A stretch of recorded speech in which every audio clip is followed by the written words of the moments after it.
All right, guys, what is going on? Welcome back to another edition of Quick Question Friday, where I take a real question from a real Etsy seller and answer it to give you guys some gold nuggets, to give you strategies, tips, and feedback to start, build, or grow your Etsy and handmade business. Let's dive in to today's episode. So what's the one change you made that seemed to make a biggest difference in sales? And what's your biggest takeaway from online sales? How did you correct for success? So kind of it's kind of similar in a way as for well, at least how I'm taking it as far as your questions, right? So really the biggest thing, one of the biggest changes when I started selling um, on Etsy and then decided to take it more serious. The biggest thing that I started doing to take it more serious was to consistently take action in my business. Consistency really is key, whether that sounds cliche, but it really is key because the Etsy algorithm likes to see your shop moving. They like to see things changing, things updating in your shop. So if you are consistent with taking action in your shop and doing things in your shop, the momentum will start to take hold.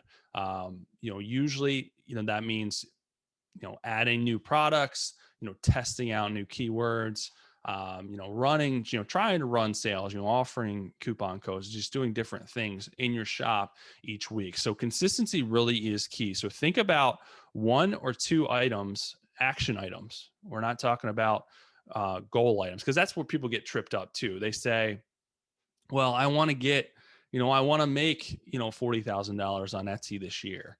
That's what I want to do. That's what I'm going to do. Then I asked them, okay, well, you can't directly control uh 40. You can't just say that and then someone's gonna hand you $40,000. Like, what are you specifically going to do? What are you specifically going to take action on to get to that number, to get to that goal?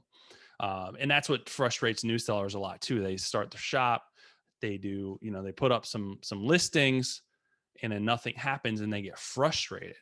Uh, and the way that you have to think about it is, well, if you start, if you want to start running a mile, if your goal is to run a mile, you take 10 steps forward and stop and you stay there and you keep asking, well, why am I not getting sales? And then a week passes, you're still there. Why am I not getting sale? Or why am I not getting to this mile? Why am I not getting to this mile? But you're not taking any steps forward. That's why you're not getting to the mile.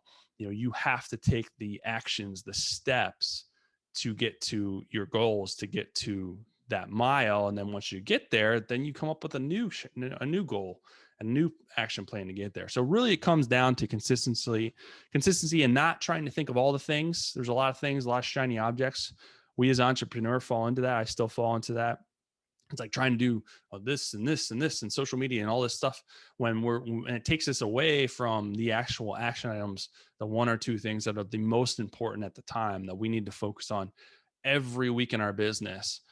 When things are going good, especially when things are not going good, that's how we have to keep focusing. And if things are not going, uh, bad for a certain amount of time, that's where you continue to buckle down, double down, and keep at it, keep going, especially when you're not seeing results, because it will come.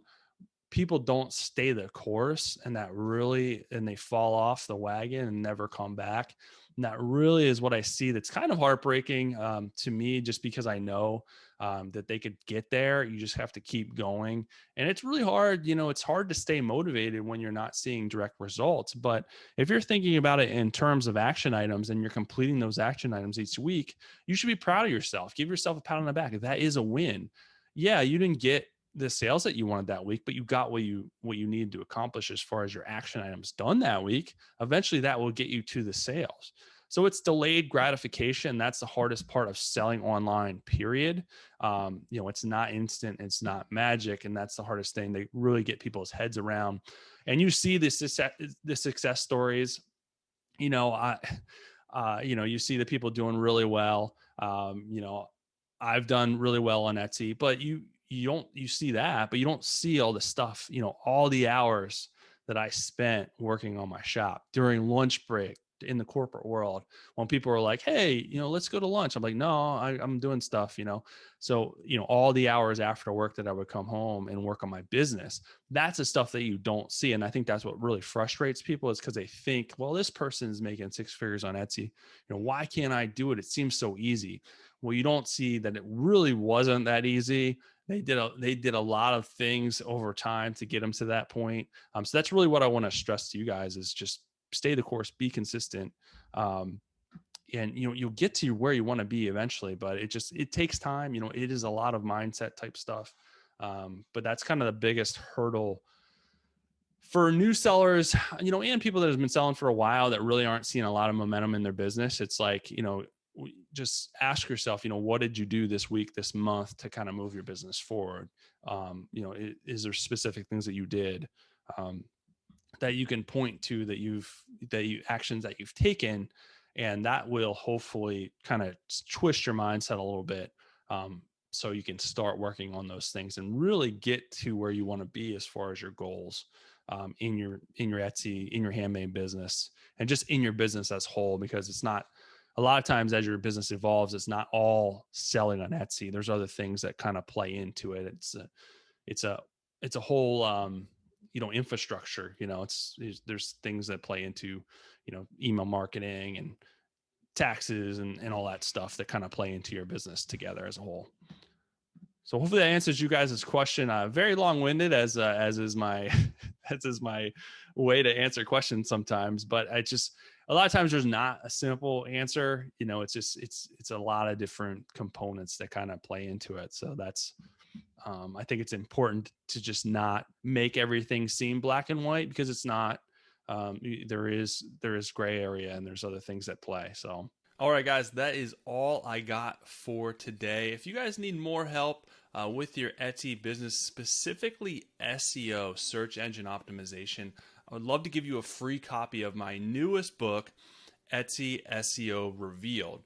This is a book I wrote basically to help you with your SEO, understand SEO better, the components that go into it as far as growing your Etsy shop. There's a lot of mystery, a lot of misunderstanding that goes around with search engine optimization and SEO within Etsy itself. It has tips, tricks, strategies, SEO related, shop related, listing related, so that you could see how all those components play together and work together to actually improve traffic, improve sales within your Etsy business. So there's a link below. You can get it completely free. It's a free ebook download where you can start to digest it, learn it, and use that knowledge to put into action, into improving your business, understanding what you're doing a little bit better, so that you guys can get more momentum, more traffic, and ultimately more sales. And I want to help you be able to do that. So click the link below, get the SEO Revealed ebook, start reading it, start digesting it, and start taking action in your business. Outside of that, I'll be back with another awesome, great, amazing, totally rad episode for you very, very soon.